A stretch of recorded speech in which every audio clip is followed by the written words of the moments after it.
उदालगुरि जिल्लानि 34थि बाथौ महासभा कनफारेन्स बे कनफारेन्सआ दिनैनिफ्राय जागायजेनबाय आरो दिनै अरां आन्चलिक बा अरां बियाब बाथौ गौथुमनि सिलभार जुबलि बेयो सानथामनि थाखाय दिनैनिफ्राय आरम्भ जादों। दिनै गोबां माने गेट बेखेवनाय जोंनि मा होनना बुङो बे दिन्थिफुंसालि बेखेवनाय गासैबो हाबाफारिया मोजाङै मोजां जालांजोब्बाय आरो दा दसेनि उनाव जोंहा मा होनना बुङो सावरायनाय हाबाफारि दङ आरो बिनि उनाव जोंहा सिलभार जुबलि सेलेब्रेसन मोना आलारि बाथि फोजोंनाय दङ। गतिके नैबे ओनसोलनि गासैबो बाथौ सिबियारि रायजो राजाफोरा लैहोर नुजाफैदों आरो आङो खावलायनो सानगोन गाबोननिफ्राय जोंहा जिल्ला कमिटिनि जिबिलाक माने थान्दै बे थान्दैफोरा सफैगोन आरो बिनि उनाव जोंहा सावरायनाय जागोन आरो समफोर जोंहा मा जागोन जे मोनसे गेवलां मेल बे गेवलां मेलाव जोंनि मानिजाथाव बिटिआरनि चिफ प्रमद बर' सार आसाम आयेन आफादनि बुंथिगिरि मानिजाथाव बिस्वजित दैमारि सार बिथाङाबो जोंनाव बाहागो लागोन खोथा होदों। आं खावलायगोन जे नैबे ओनसोलनि आरो उदालगुरि जिल्लानि जेरावखि थाया मानो गासैबो लैहोर फैनानै नैबे कनफारेन्सआव नैबे जथुमाव जाहाथे बाहागो लायो आं बेखौनो गुरैयै खावलायो। Thank you. बे समाव नोंथांमोननि बिजोंखौ गिबियावनो अरां बियाब बाथौ गौथुमनि जानानै गाहाम अनसायनाय आरो हामग्लायनाय बावहरबाय। जों दिनै जोबोद गोजोननो हादों। अरां बियाब बाथौ गौथुमनि रुफाथि मायथाइ फोरबो जों दिनैनिफ्राय फालिदों। फुंनि बुब्लियाव जोङो जोंनि 25 बोसोरारि देरहासार मोनसे 20 जाथा बिरहोखांबाय।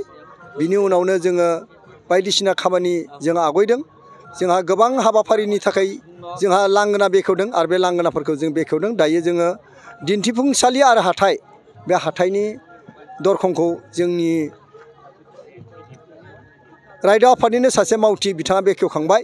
दायो जोङो बे न'खरखौ बर'नि न'खर बे बर'नि न'खराव दान्दिसे दङ। बेवहाय जोंजों लोगोसे जोंनि बिटिसिनि EM डक्टर निलु स्वर्गियारि बिथाङा दङ। जे बिथाङा जोंनि रायजो आफादनिबो बिथाङा मासिगिरि। जों दिनै गोजोननो हादों। बेवहाय बे दिन्थिफुंसालियाव मोजां मोनसे बर' न'खर गोदो गोदाय बर' सुबुङा बाथौआरि सुबुङा बोरै रायजो जादोंमोन बेखौ मोजाङै दिन्थिफुंदों। बेवहाय न' बां बोरै लुयोमोन आरो आबादखौ बोरै खालामोमोन बेनि गासैबो दिन्थिफुंनायखौ दिनै जों बेवहाय नुनो मोन्दों। जों गोजोनदों जे जोंनि हाबाफारिया मोजाङै जालांगोन।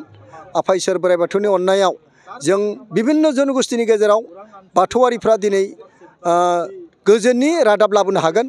गुबुन हारि माहारिनि गेजेराव गोजोन खौसेथिखौ जों लाबोनो हागोन बेखौ आसा खालामदों। लोगोसे उन्दै जोंनि बाथौआरि सुबुंफोरखौ धोरोमनि गियान आरो गोग्गो आखल आखु गासै बिथिंजों जौगाहोनायनि मोनसे खाबु मोनगोन जों बेखौ आसा खालामबाय। गोजोन्थों। दिनैनि बे जोंहा अरां बियाब बाथौ गौथुमनि जिथु सिलभार जुबलि खुंथाइ लादों बे सिलभार जुबलि खुंथाइनि दिनै जोंहा गिबि सान। बे गिबि सानाव जों जिखिनि हाबाफारि लादों बेनि गेजेराव जोंनि बियाबनि जिथु थानसालि लुनाय गोदानै बे गोदानसालिखौ जों बेखेवनानै लाबाय बियाबनि फारसेथिं आरो दिनै जों बेवहा नैथि सान हिसाबै थांखि लादों।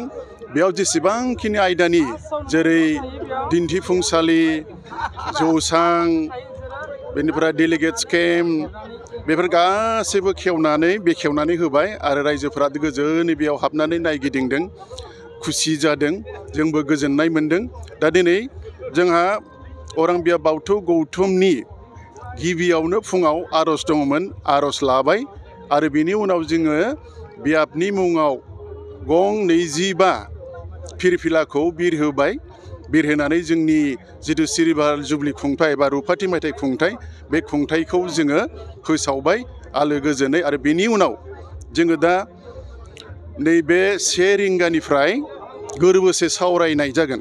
बे गोरबोसे सावरायनायाव जोंहा बे अरां बियाब बाथौ गौथुमनि जाय गिबियाव बिबानगिरि जादोंमोन बिबान लाबोनो मोनदोंमोन बिथांमोनखौ जों मान बावगोन आरो जोंनि बिथांमोननि गोबांफोरानो रुंसारि जालांबाय थानाय माखासे बिथांमोनखौ जों दिनै बेयाव गोरबोसे सावरायनायाव मान बावगोन आरो खुन्था होनाय जोंहा 28 खुन्था दानगिरि दङ बिथांमोनखौबो जों मान बावगोन।